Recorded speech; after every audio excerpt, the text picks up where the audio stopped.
Now, LMD columnist Niresh Aliathambi has said that to move forward from being among the basket cases of the third world to gain a reputation as a forward-thinking nation joining the Asian tigers, we need to raise the standards of many other systems quite drastically. What is your opinion on this?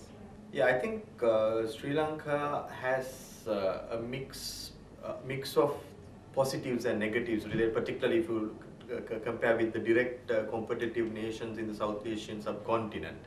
For instance, if you look at doing business in Sri Lanka compared to most of the emerging markets or most of the South Asian subcontinent countries, we are better.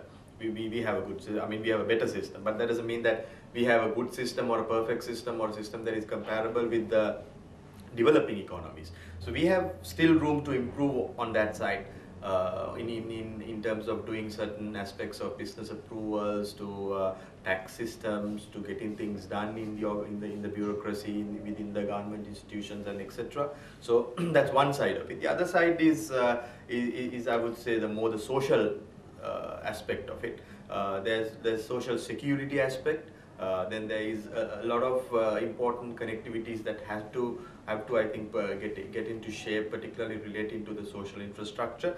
And also if you take how people are currently handling most of the social and the related, basically getting things done and stuff like that, will also have a impact and a change that is required. A third area I would say is more than systems, is more to do with the connectivity, the infrastructure side of it. Now that's a very important aspect, because the road networks which are coming out well, I think need to further strengthen to get us to the next level. Because if you directly compare with maybe countries like China, India in particular, the one thing they have done really well is that they have put up their road networks and maybe a little bit on the public transportation side better than what we have done. So that side is a very important aspect, because if the country doesn't connect to each other, particularly the rural side of it, to the cities and the port cities, then it will not be easy to drive the growth within the country to a large extent. So that I think is a very important aspect.